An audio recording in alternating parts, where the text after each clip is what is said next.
On today's episode of the Wild Party Podcast, I'm joined by Susan Pilato, the founder and CEO of Mantra Inspired Furniture, a company that's reshaping the way we think about furniture, design, and sustainability.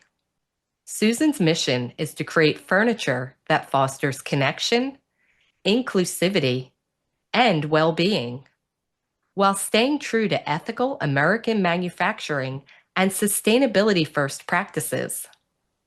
Mantra has partnered with artisans to craft timeless hardwood pieces that last for generations, while also leading the industry in neurodiverse-friendly design. Susan and her team are being recognized nationally for innovation that blends tradition, craftsmanship, and inclusivity through award-winning designs. In our conversation, we explore her journey as a designer, entrepreneur, and advocate, and hear how she's building a company rooted in values and vision. Let's get the party started. Welcome to the Wild Party Podcast, where we celebrate the visionaries behind vegan, ethical, and sustainable business. In each episode, we'll dive deep into their journeys, uncovering the why behind their mission-driven business. I'm your host, Stephanie Lahart. Tune in with me for passionate discussions about overcoming challenges, innovative marketing strategies, and the power of using business as a force for good. So whether you're an entrepreneur seeking guidance or a conscious consumer wanting to support impactful brands, join us as we explore the stories behind the businesses that are changing the world for the better. Let's get the party started. Today on the show, I'm joined by Susan Pilato, the founder and CEO of Mantra Inspired Furniture. Now, Susan is redefining commercial furniture with a bold vision of sustainability, inclusivity, and American-made design. And I support all three. Now, from creating neurodiverse-friendly spaces to leading as a certified women-owned business, her company has earned national recognition. And we're going to explore her journey as a designer, entrepreneur, and an advocate for ethical marketing. So let's get this party started. Susan, welcome to the show. Oh, Stephanie, this is so much fun. I so appreciate you having me on. Absolutely. And like I said in my intro, I mean, it couldn't have been better timing because I'm just at a point in my life where I'm rethinking everything. I'm looking at my space, pieces I had acquired during my early 20s that I look at now and I'm like, well, I don't even use that. Why do I have it? And it's been actually so much fun to actually rehome a lot of these pieces. And I say rehoming because I don't dumpster anything. I always find a solution of where can I donate it, give it to someone, or maybe rework it. And I have to say, I'm pretty proud of myself because the furniture that I did pick out in my early 20s, now this was 30 years ago, it was well made. I was really into buying pieces that were antiques and vintage and they were all wood. And I look at that now and I'm like, wow, that's really great because this furniture that I have can be resold or reused. It's not, none of it is like this kind of what we're going to call, I guess, fast manufacturing. But now as I'm looking for pieces that I'm going to need to replace, because I do need to get a new desk, I started getting really daunted because you know what? Everything keeps pointing me to Amazon and the stuff on there is crap. Now, you know this better than anyone. So, first of all, as I like to say, this show is about fixing my life. I used to say it's not about fixing my life, but it's about not only fixing my life, but helping to fix the lives of other people out there. And I think you're the perfect person to talk to about this.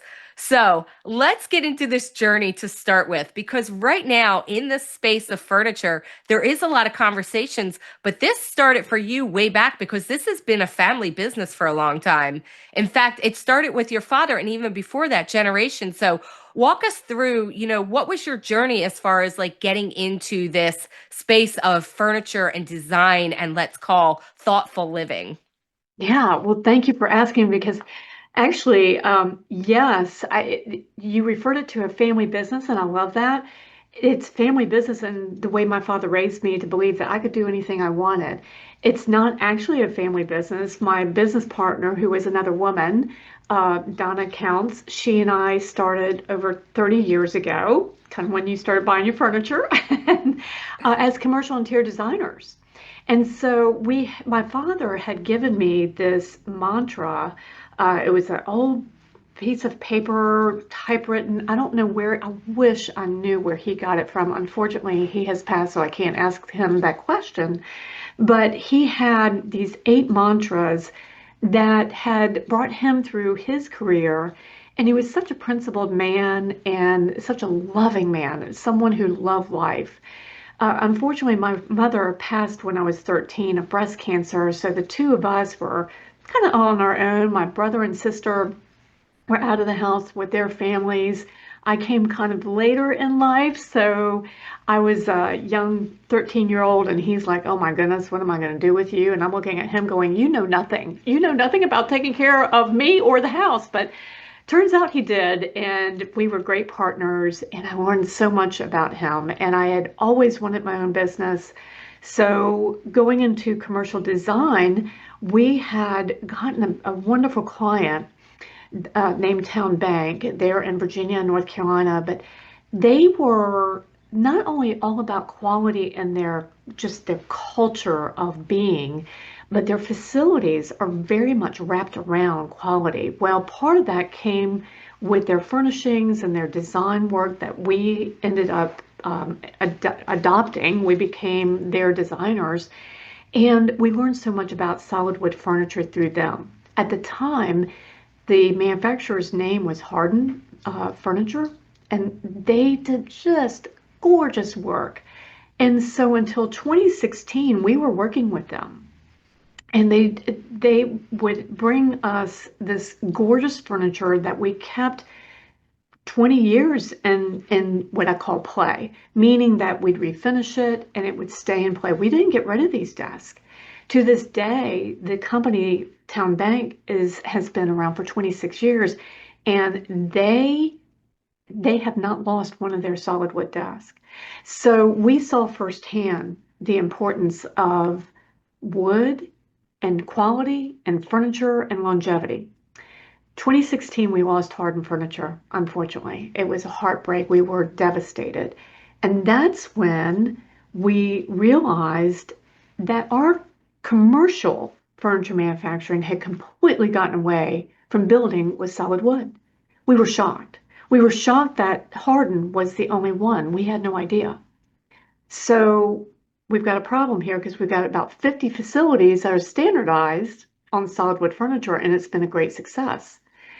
Long story short, we had teamed up with 2 Mennonite gentlemen who had connections with the Amish in Ohio, and boom, we had our solution. We've made thousands of pieces at this point of beautiful furniture, just absolutely gorgeous. And that's when we start learning about how to design with furniture, and we start creating our own designs. And so using the principles that my father gave me so early on in my career, and when we had to come up with a name for this new adventure of ours, my business partner and I were going on a trip, and I said, what about mantra? And she said, yeah, how about inspired furniture? Mantra inspired furniture. So that's how we came about. And so, yes, there's that family tone always in our business. I love that you mentioned the Amish and Mennonite connection there. So I'm originally from Philadelphia, which is very close to Amish, living out in those countries in Pennsylvania, many Amish and everything. And growing up, let me tell you, we always heard about, the beautiful Amish furniture. In fact, my sisters still live there, and when they were redecorating their houses, they went and got Amish furniture for that very reason, because it's so well made. It's made from wood. And, it's just beautiful. It's beautiful in design, and it's thoughtful. Now, when we talk about obviously mass manufacturing, they're not doing that, nor would they be able to with the way that they do it. So, when you made this decision, like we really want to make more thoughtful furniture, you mentioned having these production facilities already set up. So, what does that look like for you now as far as being able to create more furniture to meet these demands? Or, how is the business model able then to support that, because it's one thing to say we want everything made from wood, but there's a reason that we turn to this other, let's say, fast fashion of furniture fabrication, is because it's faster. So how do you balance that then in your business?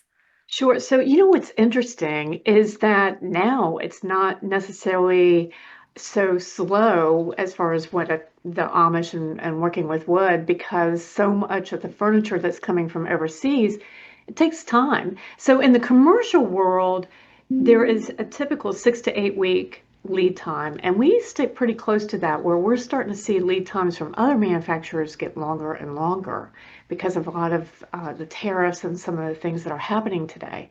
But if someone's going to buy a desk off of Amazon or something like that, or Wayfair, then yeah, then you're talking about some of your what we call the fast furniture. But the way the Amish are set up, it's so fascinating to me. It's not like this one big factory. They each have their own workshops, and they could be rather large. Some of them are pretty substantial. However, they do what they love best in their business, in their workshop. So, like if you're a finisher, they specialize in that. Then you've got the ones that specialize in bringing the dimensional lumber and what we call planking it up, where it's a glue up so that it creates the work surfaces, or the surfaces that you're going to create the desk or what have you out of, or credenzas or boardroom tables or whatever we're doing. And then you've got those that take that wood, those big wood surfaces, and create what we're giving them drawings for, whether it's just the tops, or it could be pretty elaborate with what you see as traditional desk or transitional desk or contemporary desk. They build all that. They're amazing. And I love the way that they think through their own craftsmanship. They're really serious about it. And so, and they pass down their craftsmanship to either their own family members or others in the community that's interested. They're great about the apprenticeship programs internally. So they really understand what it takes to take that good craftsmanship that we've known for so long in America and elsewhere. I mean, every country has their craftsmen. We just happen to have our own American craftsmen that really understand wood, and they pass it down to the next generation. Now, surprisingly enough, you would think, okay, well, we've got technology, we've got things happening, they're off the grid. True to a point. What I've learned about Amish is they're not all opposed to technology. There was one metal shop that actually had a robotic welding arm. Now, it was behind a curtain for whatever reason, maybe to make themselves feel a little more comfortable being around that kind of technology, but they actually have a robotic arm for that precise weld. So they are not opposed to keeping up with what's going on with technology. Now, I'm not so sure about the AI and how that's going to work with them, because they're going to want to keep that human and that hands-on approach. But when you're talking about, for instance, the wood that goes through it's called the dimensional lumber plant. They have scanning machines. So they are very, very efficient with scanning the defects in the wood and being able to cut it off so that you have the least amount of waste. So they are by nature a very environmentally friendly and sustainable culture. Truly, they are like the originals other than our own Native Americans.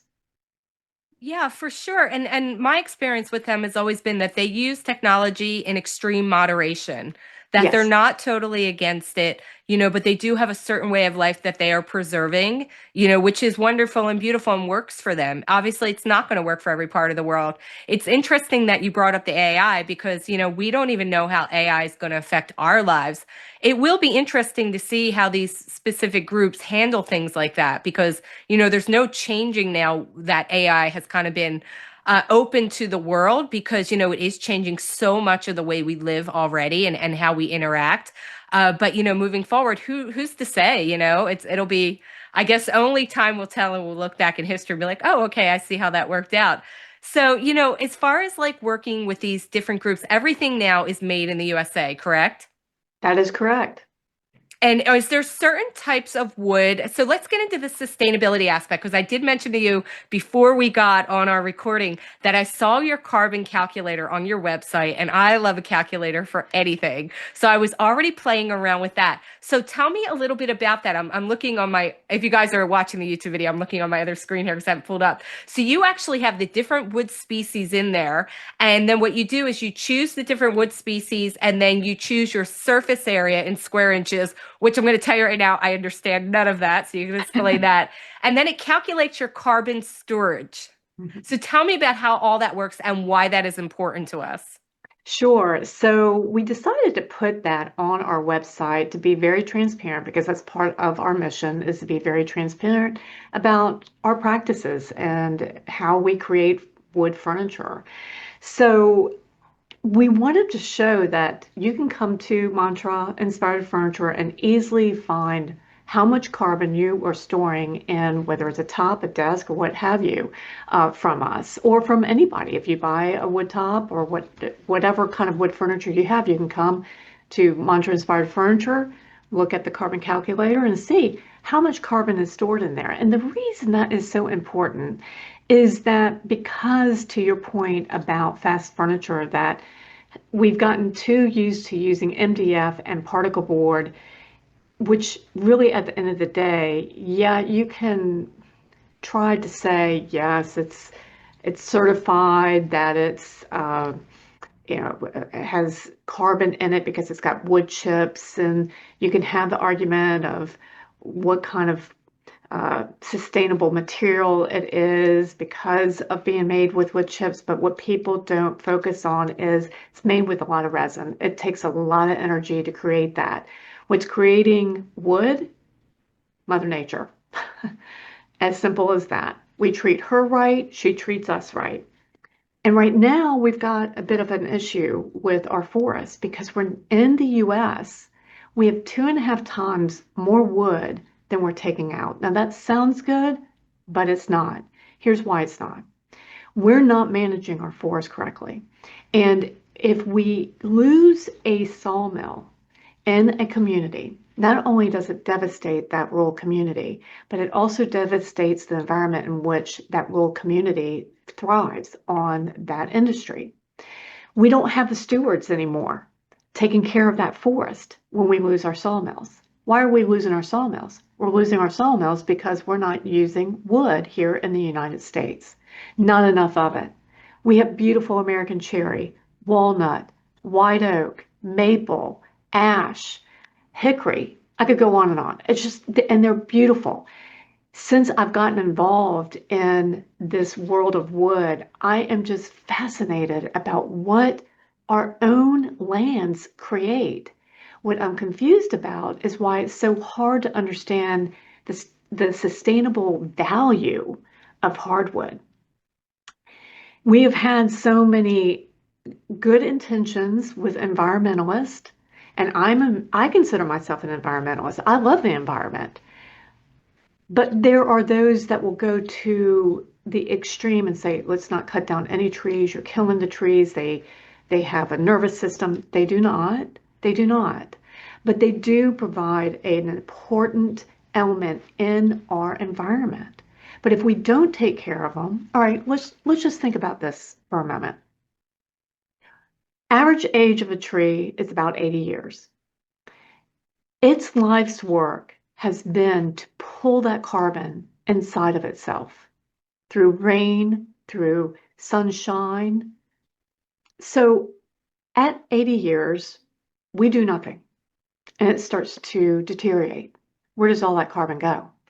Straight back up in the atmosphere. So that tree's life's work has just gone for nothing. Now, you could argue, yes, it goes back down to mulch and it's helping the other trees to grow. However, a lot of times when it's decaying, there's disease, and disease can spread.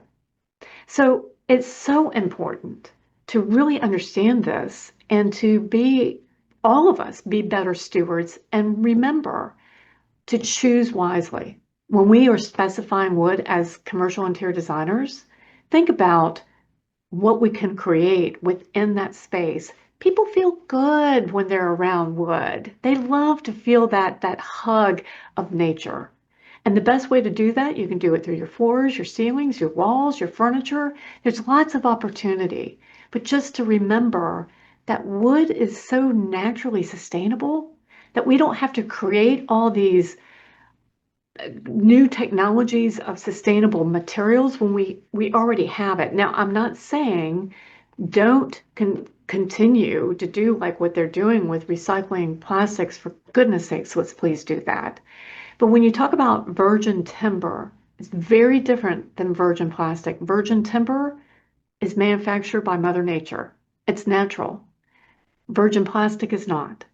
So we just need to think through what our material choices are in a smarter way. And really, it's common sense once you start thinking through how trees are created and how they grow and what their environment is like. Does that make sense? Absolutely. In fact, I love how you framed all of that because, like you, yes, I am a huge environmentalist, and I'm by no means saying let's just go down and totally just decimate forests and cut down all Yeah, the trees. But like you no, said, we have to be stewards of the land because when trees die off, they are left either in decaying or then just kind of laying there, and new growth can't get through. Now, I'm a home gardener. I have a huge garden. I'm always pruning, and I always feel slightly bad about even like trimming a branch. I swear I'm like one of those people, but I also know this tree or this bush or this plant will not grow unless it is pruned because when you do prune, what it does, it sends signals to that plant to send new shoots, and people don't realize that. Now, with forest, I'll tell you, a couple of years ago, they had this fascinating exhibit in downtown Los Angeles that was about forest and I guess the ecosystem and let's just say environmentalism. And it was from the viewpoint of Native Americans and their tradition of burning let's just say parcels of land, which they are no longer allowed to do for obviously various reasons. But what the exhibit really taught me was that that burning of the land and of certain parts of the forest actually made the entire ecosystem stronger because the ash that was produced really, was a nutrient for the soil. It helped the rivers, it helped the fish. And it was so fascinating to me because, of course, I grew up in the era of Smokey the Bear, forest fires are bad no matter what. And that's what it right. was trying to teach us was that in certain parts, you do this in a controlled way because it actually makes the whole ecosystem stronger. And that like blew my mind. So I Mhm. I totally get everything you're saying. It's like, no, we're not about just going into the national parks and like, okay, let's cut down everything in Yosemite. No, We are no, not saying that. People no, out there, no. do not grab a soundbite from this podcast and try and make it look that way. But No, there is a certain amount to say, like you said, of utilizing our natural resources in a very thoughtful way that we get what we need to move forward as humans, to have, the lives we want, but then also to be stewards of the world in general. So I get all of that. Again, the carbon calculator I've been playing with. So let me just ask you real quickly about that surface area. yes. What does that mean to me if I'm buying a desk? My desk right now I'm sitting at is about 60 inches long and about 50 inches, I guess, depth, you would say. It is Mhm. solid wood. It actually used to be my kitchen table, and I'm going to make it my eating table again when I buy a new desk. But what kind of surface area would I put into the calculator? So you can look at there on the calculator, you can actually put the dimensions in that you just mentioned, and that Oh, will create your yes. So if you look at, I think there's a drop down arrow. I don't have it up in front of me right now, but there's a drop down where you can create, like if you wanted a desk and you can put in what the size of the desk is, or you can say tabletop and you can put the size in, and that will give the surface area. It will calculate it all for you. Yeah. Thank you. I Does missed that that help? total part with the dimensions. Okay. Yeah. Okay, people. So I dropped in my dimensions as Susan was talking. So my surface area is about 3,000 square inches. Hmm. And what that gives me now is that is the CO2 equivalent of 14.88 grams. And it says this hardwood stores the same amount of CO2 as a young tree absorbs in a day. That's Hmm. beautiful. Thank you for teaching me that. If you guys want to check Absolutely. this out, go to the website. We will give you the URL. Actually, I'll give it to you right now. It's mantrainspiredfurniture.com and check out what your carbon footprint is of your wood products and how it actually is helping the environment. So, with that said, let's get more onto the personal side of running a business because, as we know, running a business is never easy. It is challenging. It is also fun.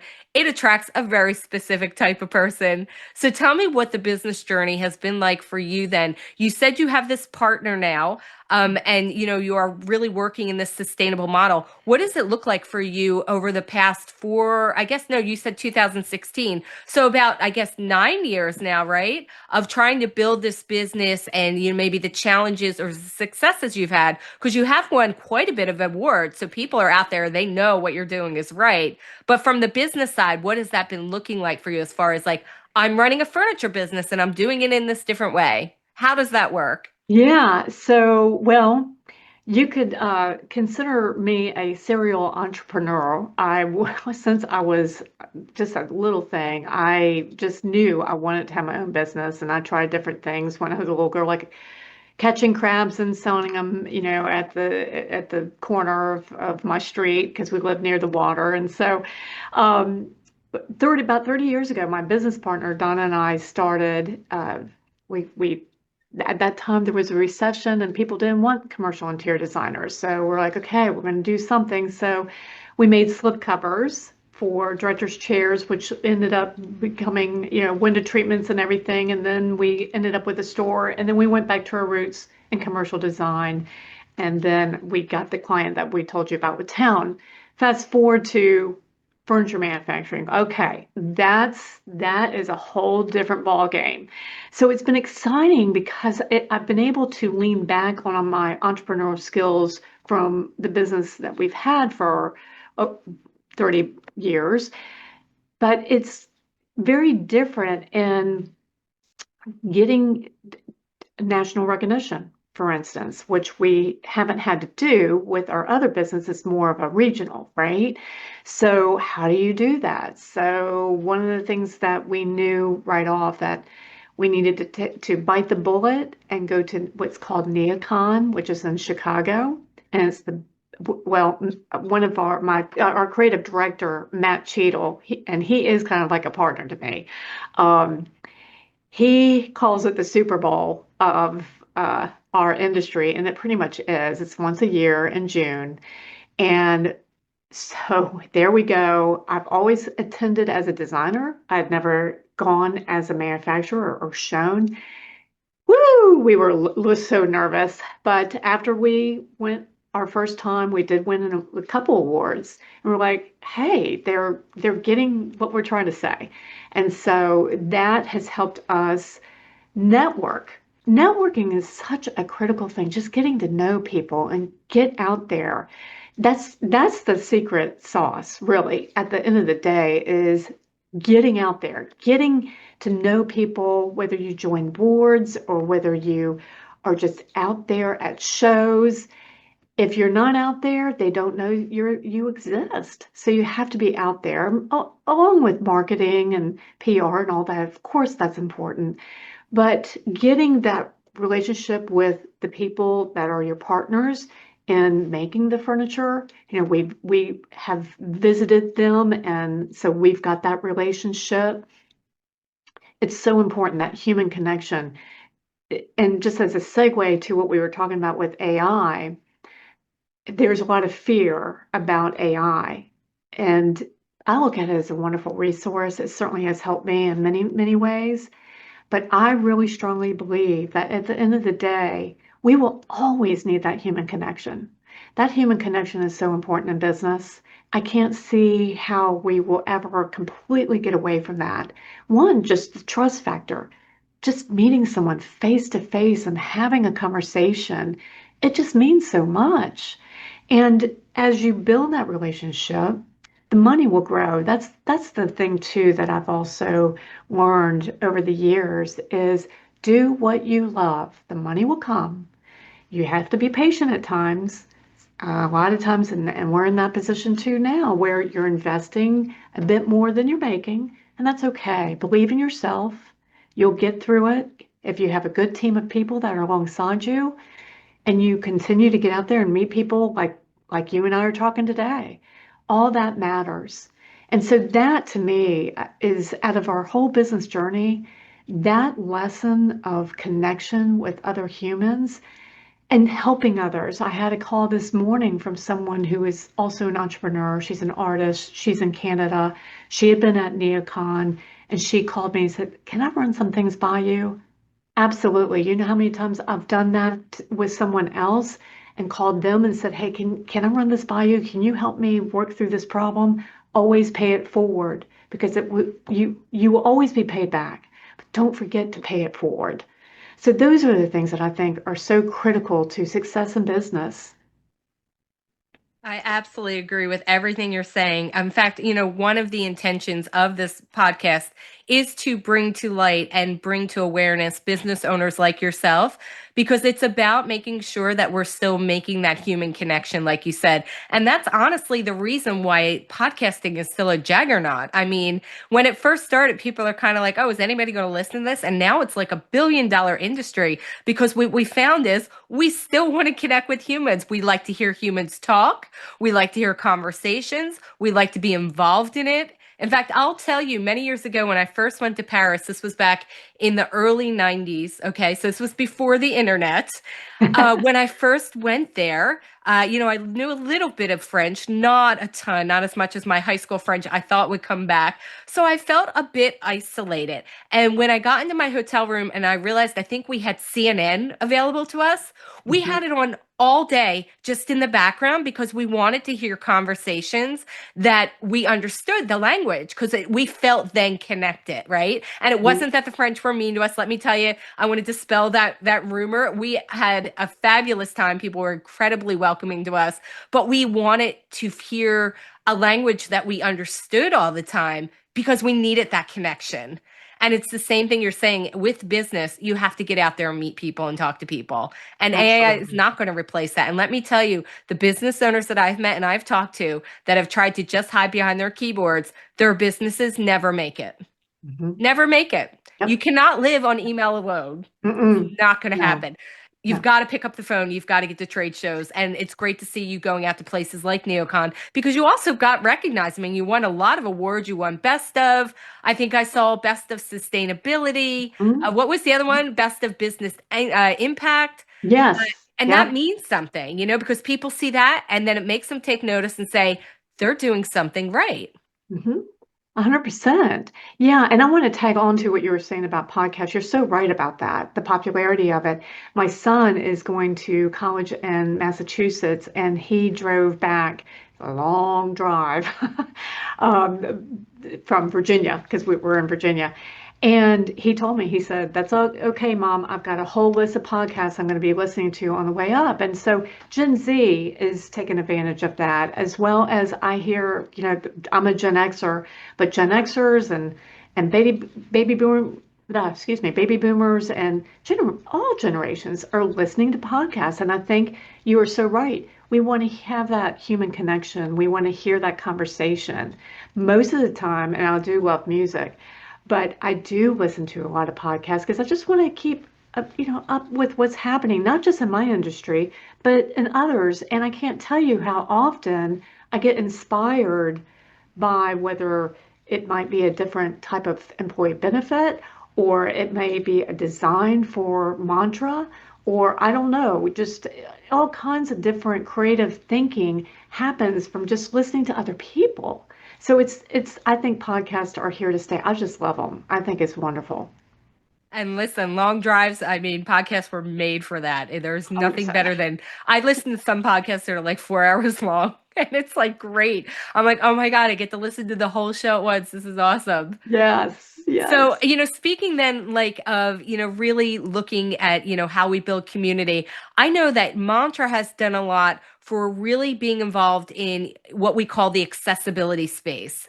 So let's talk a little bit about that. Like I read that you are really known for being neurodiverse friendly and into accessibility. So how does that show up in your products and then in your design of stuff? When you're creating, are you thinking specifically of how certain groups of people utilize a product or space, or are you just thinking we want to make this available to as many people as possible, so we're going to take everyone into account? How does that whole interaction work for you? Well, it's interesting because the first one design that we did that we really realized, hey, what we're doing here really resonates with neurodiversity because neurodiversity has really come to light as a science in our industry recently. I would say in the last few years that the attention to it. And we developed this product called Unity, and she is a solid wood. She can be a table, she can be a conference table, coffee table, a side table. There's a variety of types of tables that we make out of her. But what's really cool about her is she can be taken apart and flat packed and shipped more sustainably than if the table was all together and we were shipping her with base installed and all that. So a lot of bases, big table bases are in those big boxes. So we were like, how can we make this simpler? Also, they're bulky. So with Unity, you have two pieces for the base, really easy, super easy to put her together. We made her with round edges and a thicker top and thicker base, and the base also has the rounded, we call it bull nose. And that's when we realized we've just developed something that really feels good to people who are neurodiverse. Matt Cheadle, our creative director I mentioned earlier, his son is autistic. He's high functioning autistic, but he is autistic. So Matt has become very familiar with a lot of the books and writings about neurodiversity. And he was the one that said, we really need to talk more about this and tell people because what we are doing fits in exactly with what neurodiverse people want to be around. So when you're thinking about the amount of technology companies that are out there, many of them have engineers that tend to be neurodiverse. And so what makes them more comfortable? Well, what makes them more comfortable, one, are rounded edges, something softer. The lighting, of course, matters to them, but being around wood, it's calming. It's very calming. And the fact that what we're making, every single piece is unique, just like nature, just like us. So that is a calming effect is as well they're finding. So what is beautiful about all this is that autism has taught us how to really design for everyone. I love it because the things that we're finding by science that people who are neurodiverse enjoy and feel comfortable around will come to find out it makes a more productive space for everyone. Now, how about that? I just love it. I saw I think it was like a TikTok video of this woman who was in a wheelchair and she was going through all the things that disabled people brought to the world, like Velcroed shoes, because they were easier for people to, instead of tying, well, how many shoes do you see now that are Velcroed? And the ramps that are in sidewalks so the wheelchairs can come. Well, you think about all the UPS people and all of us are skateboarders. How many people use those ramps? So, and she even said that the doors that open and close automatically, that was created for blind people initially. So, how about that? So our furniture is no different. We designed Unity thinking really more towards sustainability, ease of packing, ease of putting together, which again for neurodiverse people, that is a benefit, but it's a benefit for all of us. So it's such a beautiful thing that we're learning as we're going. So we're considering that more as we're designing now. We accidentally, on purpose, designed something that was neurodiverse. And now that we realize that we're digging more into it. In fact, if you go to our website and you go under resources, you'll see a paper that Matt did, a white paper called, I think it's Natural Harmony, but it's about neurodiversity and wood. So I encourage everyone who is interested in that subject to please go read his paper. It's amazing. He does such great research and put together a beautiful paper on furniture and neurodiversity and just spaces and how to make it better. Given that he has a young son that's autistic, it was a personal task for him that he just felt so passionate about, and you can feel it when you read the white paper.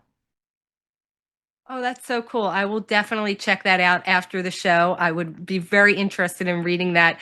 And I love what you said about like what we're finding is things that really worked for what we call the neurodiverse actually worked as well for, let's just say the general public.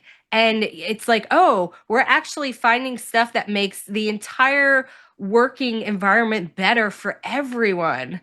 And that's so great. It's like, sometimes you don't see, you're going to love this, the forest for the trees. But, Yeah. when we look there and be like, oh, this actually makes everything better. And I totally get that. And as I look around me, I'm looking to see how many sharp edges I have. And I don't have that many. Actually, the table I'm at right now, which is actually a wood kitchen table Oh, that very became my cool. desk, is Yeah. rounded kind of edges, and it is beautiful. And I do need to replace it with an actual desk. So I will be looking on your website. I was Please. actually pre-looking earlier. I'm very into the adjustable heights one, so we'll have to talk about that maybe off camera because we Sure. are coming kind of to the end of our conversation. So first of all, tell everyone listening out there where they can find you online so they can look at these beautiful products, learn more about it, and even reach out to you if they have questions. Yes, please do.